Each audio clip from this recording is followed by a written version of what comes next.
আপনারা শুনছেন হুমায়ূন আহমেদের আশা বুড়ি পর্ব ৭।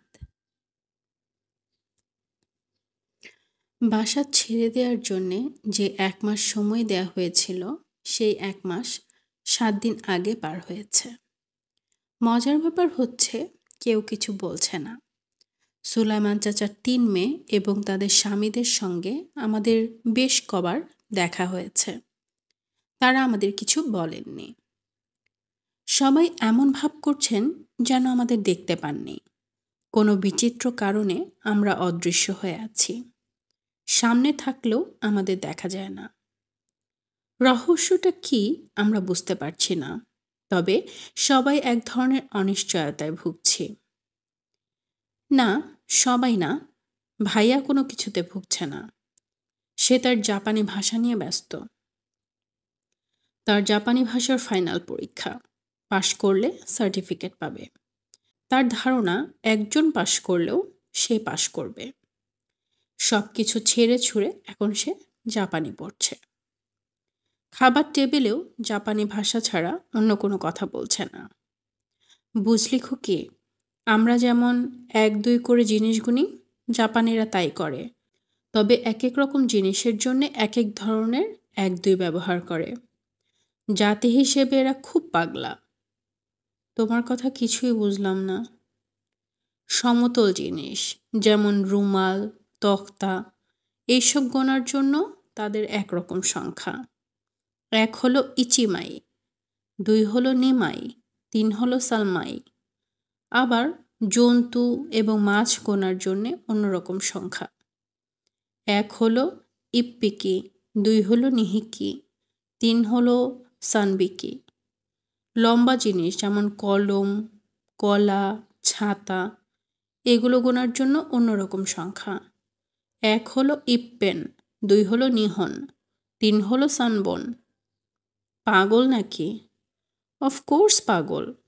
ওরা যখন শুনে আমরা সব কিছু গোনার জন্য ১-২ ব্যবহার করি, তখন ওরাও চোখ কপালে তুলে বলে পাগল নাকি। হা হা হা। মা এবং আপা কেউই ভাইয়ার এসব আলাপে অংশগ্রহণ করে না। আপা মাঝে মধ্যে কিছু বললেও মা কখনো বলেন না। ভাইয়ার সঙ্গে তার ঠান্ডা যুদ্ধ চলছে। ভাইয়া বেশ কবার মিটমাটের চেষ্টা করেছে, লাভ হয়নি। মা আরও ঠান্ডা হয়ে গেছেন। বলা যেতে পারে বাসার পরিস্থিতি খুবই অস্বাভাবিক। আপার টিচার তার ২ বন্ধুকে নিয়ে এসেছিলেন। অনেকক্ষণ গল্প টল্প করলেন, চা খেলেন, ফাঁকে ফাঁকে অসংখ্য প্রশ্ন করলেন। উত্তর যা পেলেন তার কোনোটিই তাদের পছন্দ হলো না। কিছু কিছু উত্তর শুনে রীতিমতো ভড়কে গেলেন। প্রশ্নের উত্তর বেশিরভাগই দিল ভাইয়া। সে না দিয়ে যদি আমি দিতাম তাহলে হয়তো বা কিছুটা সামলে দিতাম। ভাইয়া সে সুযোগ দিল না। প্রশ্ন উত্তরগুলো এরকম: স্যার, এই বাড়ি কি আপনাদের নিজের? ভাইয়া: পাগল হয়েছেন? ভাড়া বাড়ি, তাও অনেকদিন ভাড়া দেওয়া হচ্ছে না, যে কোনো মুহূর্তে বের করে দেবে। স্যার: গ্রামের বাড়িতে নিশ্চয়ই জমি জমা আছে? ভাইয়া: কিছুই নেই, সামান্য ছিল, বাবা তা বিক্রি করে ক্যাশ টাকা করেছিলেন ব্যবসার জন্যে। পাটের ব্যবসায় লাগানো হয়েছিল, লাভ হয়নি, আমও গেছে, ঝালাও গেছে। স্যার: আপনার বাবা ব্যবসা করেন? ভাইয়া: বাবা যা করেন তাকে ব্যবসা বলা ঠিক হবে না, তাতে ব্যবসা শব্দটার অমর্যাদা হবে। বাবাকে ভদ্র ফেরিওয়ালা বলতে পারেন। তিনি এক জায়গার জিনিস অন্য জায়গায় আনেন। স্যার: ইনি কি আছেন বাসায়? ভাইয়া: না, উনি যে কোথায় আছেন আমরা জানি না। ৪ মাস ধরে বাড়ির সঙ্গে কোনো যোগাযোগ নেই। স্যার পুরোপুরি ঘাবড়ে গিয়ে: কেন? ভাইয়া: বুঝতে পারছি না, সম্ভবত আমাদের পছন্দ করেন না। এই জাতীয় বাক্যালাপের পর বিয়ের কথা ১০০ হাত পানির নিচে চলে যাওয়ার কথা। গেলও তাই, ভদ্রলোক শুকনো মুখে চলে গেলেন। আপা বলল, আবার আসবে, ১ সপ্তাহের মধ্যে আসবে। কোনো জায়গায় কিছু ঠিক করতে না পেরে আসবে। ঠিক করতে পারবে না কেন? চেহারার দিকে তাকিয়ে বুঝিস না কেন? ঘোড়ার মতো মুখ, এই চিজকে কে শখ করে বিয়ে করবে? আমার কাছে আবার আসা ছাড়া গতি নেই। আবার আসবে, শেষ মুহূর্তে আসবে। যদি আসে তুমি রাজি হবে? জানি না, হয়তো হব। এখানে থাকতে ইচ্ছা করছে না, পালিয়ে যেতে ইচ্ছা করছে। ঘোড়া টাইপ একটা ছেলেকে বিয়ে না করলে পালানো যাবে না। তুমি এমন হয়ে যাচ্ছ কেন? আপা সরু চোখে তাকালো। সে আরো সুন্দর হয়েছে, যত দিন যাচ্ছে ততই সুন্দর হচ্ছে। এটাও আমাদের জন্য ভয়ের কথা। সুন্দরী মেয়েদের সমস্যার অন্ত নেই। বাসার সামনে আজে বাজে ধরনের কিছু ছেলে এখন জটলা পাকায়। এর মধ্যে একজনকে দেখলে ভয়ে নিঃশ্বাস বন্ধ হয়ে আসে। সে মোটর সাইকেলে চড়ে আসে, মাথা ভর্তি বড় বড় চুল, চোখ সানগ্লাসে ঢাকা। সে একা আসে না, তার কোমর জড়িয়ে ধরে আরেকজন বসে থাকে। সেই জন রোগা টিংটিঙে, সম্ভবত চামচা টাইপের কেউ। চোখে সানগ্লাসওয়ালা মোটর সাইকেল থেকে নেমে পা ফাঁক করে দাঁড়ায়। চামচাটা পান এনে দেয়, সিগারেট এনে দেয়, পাশে দাঁড়িয়ে হ্যাঁ হ্যাঁ করে হাসে।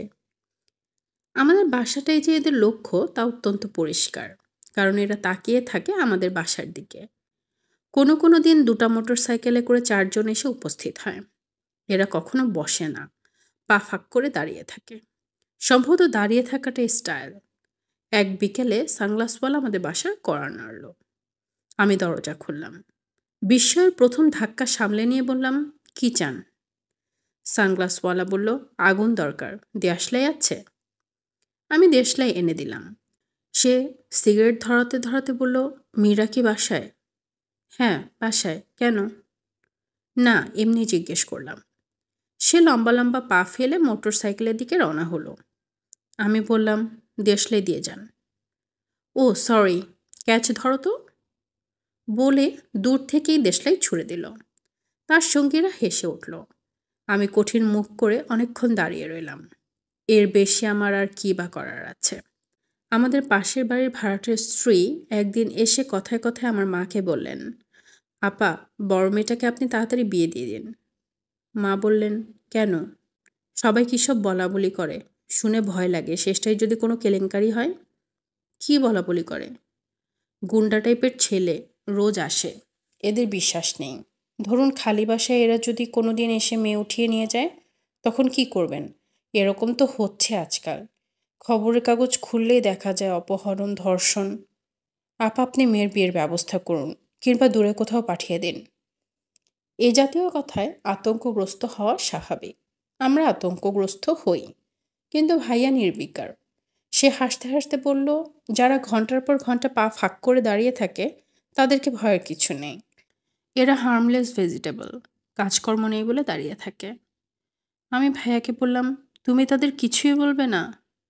কিছু বললে ওদের গুরুত্ব দেওয়া হবে। ওরা এটাই চাচ্ছে, কিছু না বলাই ভালো। ওদের কাণ্ড কারখানা আমার কিছু ভালো লাগছে না। ওর কোনো একটা মতলব আছে। মানুষের বাড়ির সামনে পা মেলে দাঁড়িয়ে কেউ মতলব করে না। তুই খামাখা চিন্তা করিস না তো। চিন্তা করে কখনো কোনো সমস্যার সমাধান হয় না। অতি তুচ্ছ সব সমস্যা নিয়ে চিন্তা করার কোনো মানে হয় না। আমাদের সামনে বিশাল সমস্যা। বিশাল সমস্যাটা কি? যথাসময়ে জানতে পারবি। এখনই বলো। ভাইয়া হাসতে হাসতে বলল, মনে হচ্ছে পাগল হয়ে যাচ্ছি। ছোটখাটো সব লক্ষণ আমার মধ্যে প্রকাশ পাচ্ছে। রাস্তায় নামলে পরিচিত লোকজনদেরকে দেখি, যারা আসলে ত্রিসীমানায় নেই। যেমন গতকাল রেসকোর্সের পাশের রাস্তা দিয়ে যাচ্ছি, পাবলিক লাইব্রেরির দিকে। কি মনে করে ডান দিকে তাকালাম, দেখি সুলাইমান চাচা রেসকোর্সের ভেতর একটা গাছের নিচে বসে আছেন। কি বলছো তুমি? হ্যাঁ তাই, বসে বসে বাদাম খাচ্ছেন। আমার দিকে তাকিয়ে মিটমিট করে হাসছেন। প্রচণ্ড একটা শক খেলাম, ছুটে গেলাম। দেখি সুলাইমান চাচা না, অন্য একজন। এটা তো ভাইয়া এমন কোনো অস্বাভাবিক ব্যাপার না। একবার ঘটলে অস্বাভাবিক না, বারবার ঘটলেই অস্বাভাবিক। আমি আভাকে দেখেছি 3 বার, অথচ কোনোবারই আভা ছিল না, ছিল অন্য মহিলা। একবার দেখলাম আভা রিকশা করে যাচ্ছে, আমাকে দেখে ডাকলো, এই এই। আমি রাস্তার ওপাশে ছিলাম, দৌড়ে পার হলাম। আর একটু হলে টেম্পোর নিচে পড়তাম। যাই হোক, রাস্তা পার হয়ে দেখি অন্য মেয়ে। তারপর বাবার কথা ধর, বাবাকে তো প্রায় দেখি। আমি ভাইয়ের দিকে তাকিয়ে আছি। সে সহজ গলায় বলল, নানান ঝামেলা এবং যন্ত্রণায় ব্রেন নষ্ট হয়ে যাচ্ছে। তাছাড়া পাগলদের সঙ্গে সবসময় ঘোরাঘুরি করি, সেটাও একটা ব্যাপার। এখনও পাগলদের সঙ্গে ঘোরাঘুরি করো? করি। মানুষ হিসেবে এরা অসাধারণ, অতি ভদ্র। আমি ওদের সঙ্গে জাপানি ভাষায় কথা বলি। ওরা এমন ভাব করে যেন কথা বুঝতে পারছে, কিছু কিছু আবার বুঝতেও পারে। ভাইয়া চুপ করো তো। আচ্ছা আচ্ছা চুপ করলাম। চা খাবে? চা বানিয়ে আনবো? নিয়ে আয়। আজ তুমি বেরোবে না? না, শরীরটা ভালো লাগছে না। চা এনে দেখি ভাইয়া চাদর গায়ে ঘুমোচ্ছে। তার গায়ে জ্বর, বেশ ভালো জ্বর। বিকেলে জ্বর গায়েই সে বেরোলো। টিউশনি আছে, ছাত্রের পরীক্ষা। টিউশনি মিস করলে সমস্যা হবে। ছাত্রের মা ভয়ঙ্কর করা। এই টিউশনি হাতছাড়া করা যাবে না। এরা টাকা ভালো দেয়। আমি বললাম, তুমি আমাকে ঠিকানা দাও ভাইয়া, আমি পড়িয়ে আসি। জ্বর গায়ে তুমি বেরোতে পারবে না। ভাইয়া হাসতে হাসতে বলল, জ্বরকে পাত্তা দিলে জ্বর মাথায় চড়ে বসবে। অসুখ বিসুখ হলে এদের অগ্রাহ্য করতে হয়। অগ্রাহ্য করলে এরা লজ্জায় পালিয়ে যায়। এদের লজ্জা বেশি। ভাইয়া রাতে প্রবল জ্বর নিয়ে ফিরল। কয়েকবার বমি করে নেতিয়ে পড়ল। আমি এবং আপা সারা রাত জেগে রইলাম। মা দরজার বাইরে থেকে উঁকি দিয়ে দেখলেন, ভেতরে ঢুকলেন না। আশ্চর্য, এখনও তার রাগ পড়েনি। ঘরে থার্মোমিটার নেই, তাপ কত দেখতে পারছি না। ভাইয়া আচ্ছন্ন অবস্থার মধ্যে আছে। মাঝে মাঝে চোখ মেলে তাকাচ্ছে। টকটকে লাল চোখ, ঠোঁট শুকিয়ে কালচে হয়ে গেছে, কিন্তু মুখ হাসি হাসি। আপা বলল, ভাইয়া কেমন লাগছে? ভাইয়া বলল, কামিনারি দে দে তো গা কিমা সীতা। এর মানে কি? মানে হচ্ছে বজ্র পড়ায় বাতি নিভে গেল। ঘুমোতে চেষ্টা করো তো ভাইয়া। চেষ্টা করছি, লাভ হচ্ছে না। পৃথিবী যে নিজের অক্ষের উপর ঘুরে, এই ব্যাপারটা আগে বিশ্বাস করিনি, এখন করছি। আমার চারিদিক বনবন করে ঘুরছে। জয় বিজ্ঞান। আমি বললাম, চুপচাপ শুয়ে থাকো। ভাইয়া হাসতে হাসতে বলল, শুয়েই তো আছি, দাঁড়িয়ে আছি নাকি? শেষ রাতের দিকে ভাইয়ার জ্বর একটু নামলো। সে বিছানায় উঠে বসলো। আমার দিকে তাকিয়ে বলল, খুব ট্রাবল দিয়েছি, এখন ঘুমোতে যা। শরীর ভালো লাগছে? খানিকটা লাগছে। মা কি জেগে আছে? হুম, বারান্দায় বসে আছেন। মাকে ডেকে আনতো, মার রাগ ভাঙাবার ব্যবস্থা করি। মা ঘরে এলেন। ভাইয়া বলল, বসো মা। মা বসলেন না, দাঁড়িয়ে রইলেন। তার স্বাস্থ্য যে এতটা খারাপ হয়েছে আগে লক্ষ্য করিনি। ছায়ার মতো একজন মানুষ। ভাইয়া হাত বাড়িয়ে মার হাত ধরল। মাকে টেনে পাশে বসিয়ে বলল, বাবা কোথায় আছেন এই সম্পর্কে অনেক চিন্তা ভাবনা করে একটা থিওরি বের করেছি। তোমাকে বলি শোনো। বাবার একটা চিঠির কথা তোমার মনে আছে, যেখানে বেনাপোল বর্ডার দিয়ে সুপারি আসার কথা লেখা? ওই চিঠি থেকে আমার ধারণা হয়েছে বাবা বেনাপোল গিয়েছিলেন। তারপর লোভে লোভে বর্ডার ক্রস করেছেন। ব্যবসার জন্য যেতেও পারেন, আবার দেশ দেখার জন্যও যেতে পারেন। তার তো ঘোড়ার বাতিক আছে। ওইখানে ইন্ডিয়ান পুলিশের হাতে ধরা পড়েছেন। তারা বাবাকে জেলে ঢুকিয়ে দিয়েছে। খবরের কাগজে দেখেছি, কলকাতার জেলে 70 জনের মতো বাংলাদেশি আছে। বিনা পাসপোর্টে যারা যায় তাদের 6 মাসের মতো জেল হয়। 6 মাস প্রায় হতে চলল। আমার ধারণা বাবার ফিরে আসার সময় হয়েছে।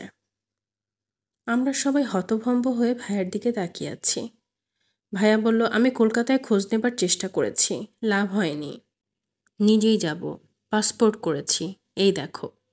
ভাইয়া তোষক উল্টে পাসপোর্ট বের করলো। মা শোনো, তুমি যে ভাবো বাবার ব্যাপারে আমার কোনো মাথা ব্যথা নেই, এটা ঠিক না। আমার কোনো বন্ধু বান্ধব নেই মা। বাবা ছিলেন বন্ধুর মতো। তুমি যতটুকু আগ্রহ নিয়ে বাবার জন্য অপেক্ষা করছো, আমি তার চেয়ে কম আগ্রহ নিয়ে অপেক্ষা করছি না। বাবা একদিন ফিরে আসবে এবং হাসতে হাসতে বলবে, funny man, very funny man. এটা শোনার জন্য আমি কতটুকু ব্যস্ত তা তুমি কোনোদিন বুঝবে না। আমি জ্বরে মরে যাচ্ছিলাম, তুমি দরজায় উকি দিয়ে দেখলে, একবার ভেতরেও ঢুকলে না। তোমার এই অপরাধ আমি কোনোদিন ক্ষমা করব না বলে ভেবেছিলাম। মত পাল্টেছি, তোমাকে ক্ষমা করা হলো। এখন তুমি ঘুমোতে যাও মা, তোমাকে খুব ক্লান্ত দেখাচ্ছে। মা ঘর থেকে চলে যাবার পর আমি বললাম, তুমি যে কথাটা বলে তা কি নিজে বিশ্বাস করো? ভাইয়া রাগে গলায় বলল, বিশ্বাস করব না কেন? বিশ্বাস না করলে পাসপোর্ট করিয়েছে শুধু শুধু? আমি নিচু গলায় বললাম, আমার কাছে একটা লোক এসেছিল, সে। ভাই আমাকে থামিয়ে দিয়ে বলে, চুপ কর, পাগলের মতো কথা বলবি না। একজন একটা কথা বললেই বিশ্বাস করতে হবে? সত্যি হতেও তো পারে। ভাইয়ার চোখ লাল করে বলল, যা তুই আমার সামনে থেকে, গেট আউট, গেট আউট। মা ভাইয়ার চিৎকার শুনে ছুটে এসে বললেন, কি হয়েছে? ভাইয়া হাসি মুখে বলল, কিছুই না। রেনুকে একটা হিটলারই ধমক দিয়ে দেখলাম, ধমক দিতে পারি কি না। ভালো কথা মা, তোমাদের বলতে ভুলে গেছি, আমার একটা চাকরি হচ্ছে। দুলুর বাবা মন্ত্রী সাহেব নিজেই আমাকে ডেকে চাকরি দিতে চেয়েছেন। ভালো একটা খবর ভেবেছিলাম চাকরি পাওয়ার পর দেব, আগে ভাগেই দিয়ে ফেললাম। এখন দয়া করে একটু হাসো মা, অনেকদিন তোমার মুখের হাসি দেখি না। দ্বিতীয় দিনে ভাইয়ার জ্বর দুপুরবেলার দিকে খুব বাড়ল। একবার বমি করলো, বমির সঙ্গে টাটকা রক্ত। আমি হকচকিয়ে বললাম, রক্ত কেন? ভাইয়া বলল, টনসিল থেকে রক্ত আসছে। খামাখা মুখ এরকম করিস না, জ্বর নেমে যাচ্ছে। সত্যি সত্যি বিকেলের দিকে জ্বর নেমে গেল। ভাইয়ার অসুখের কথা কাউকে আমরা বলিনি, কিন্তু দুলা আপা কোত্থেকে যেন খবর পেয়ে চলে এলেন। একবার ভাইয়ার ঘরে উকি দিয়ে আমার সঙ্গে গল্প করতে লাগলেন। অনেকদিন তুই আমাদের বাসায় আসিস না, কারণটা কি বলতো? আমি হাসতে হাসতে বললাম, মন্ত্রীর বাড়িতে যেতে ইচ্ছা করে না। তবু একদিন গিয়েছিলাম, গেটে পুলিশ ধরল। হেন তেন কত প্রশ্ন, কার কাছে যাবেন, কেন যাবেন, শেষে রাগ করে চলে এসেছি। দুলু আপা প্রসঙ্গ পাল্টে বললেন, দুদিন পরপর তোর ভাইয়ের জ্বর হয় কেন বলতো? জানি না, অকারণে রোদে ঘোরাঘুরি করে, জ্বর হবে না তো কি? আমি দুদিন দেখেছি ঝাঝা রোদে হাঁটছে, সঙ্গে পাগল ধরনের একজন মানুষ। পাগল ধরনের না আপা, সত্যিকারের পাগল। ভাইয়া আজকাল পাগল ছাড়া কারোর সঙ্গে মেশে না। তোমার সঙ্গে ভাইয়ার খুব ভালো মিল হবে, তুমিও পাগল। দুলু আপার মুখ টকটকে লাল হয়ে গেল, খানিকটা লজ্জায়, খানিকটা আনন্দে। পৃথিবীর সবচেয়ে সুন্দর দৃশ্য হচ্ছে একটি মেয়ের লজ্জা ও আনন্দ মেশানো লালচে মুখ। দুলু আপার দিকে তাকিয়ে থাকতে এত ভালো লাগছে। আমি বললাম, আপা তোমার বিয়ের কথা হচ্ছে, এটা কি সত্যি? মোটেই সত্যি না। আরেকটা কথা তোকে বলি, তুই যে আমাকে একবার বলেছিলি চিঠি লিখতে, আমি ঠিক করেছি লিখব। খুব ভালো করেছো, আমার কাছে দিও, পৌঁছে দেব। তোকে পৌঁছতে হবে না, আমার চিঠি আমিই পৌঁছাবো। আমি বললাম, ভাইয়া জেগে আছে, আপা তুমি কি তার সঙ্গে দেখা করবে? দুলু আপা দ্বিতীয়বার লজ্জায় লাল হয়ে বললেন, না, যাই রেনু, তোর ভাইয়ার জ্বর বাড়লে আমাকে খবর দিস। মন্ত্রীর মেয়ে বলে অবহেলা করিস না। ভাইয়ার জ্বরের তৃতীয় দিনের কথা, মা ঘরে নেই। তার এক মামাতো ভাইয়ের বাড়িতে গিয়েছেন, সম্ভবত টাকা ধার করতে গেছেন। ঘরে একটা টাকাও নেই। আমিও আমার অভ্যাস মতো ঘুরতে বের হয়েছি। হাঁটাহাঁটি করছে ওই রাস্তায়, যদি মবিনুর রহমান নামের মানুষটির দেখা পেয়ে যাই। একদিন না একদিন দেখা তো হবেই। এই দিকেই কোথাও তার বাসা, এই রাস্তাতেই তাকে আসা যাওয়া করতে হয়। হাল ছেড়ে ঘরে বসে থাকার কোনো মানে হয় না। বাসায় আছে শুধু আপা একা। ভাইয়ার বেশ জ্বর, সে এই জ্বর নিয়ে আপার সঙ্গে হাসি তামাশা করছে। একসময় বলল, মুখ ভর্তি দাড়ি গোফ, গাল চুলকাচ্ছে, মীরা রেজারটা এনে দে, দাড়ি কামাবো। আর শোন, বাবার 2-in-1 আয়নাটাও আনতো। আপা রেজার এবং সাবান এনে দেখে ভাইয়া খাটের নিচে অজ্ঞান হয়ে পড়ে আছে, তার মুখ দিয়ে ফেনা বেরোচ্ছে। আপা দরজা খুলে ছুটে বের হয়ে এলো, কাঁদতে কাঁদতে সানগ্লাস পরা ছেলেটার কাছে গিয়ে বলল, আমার ভাইয়া মরে যাচ্ছে। সানগ্লাস পরা ছেলে অসাধ্য সাধন করল, একা ভাইয়াকে কোলে নিয়ে বের হয়ে এলো। বেবি ট্যাক্সি করে নিয়ে গেল হাসপাতালে। হাসপাতালে আপা ক্রমাগত কাঁদছিল। ছেলেটা আপাকে প্রচণ্ড ধমক দিল, কান্নাকাটি করার এখন সময়? বিপদের সময় কান্নাকাটি একেবারে অসহ্য, চুপ করেন তো। ডাক্তাররা ভাইয়ার অসুখ ধরতে পারলেন না।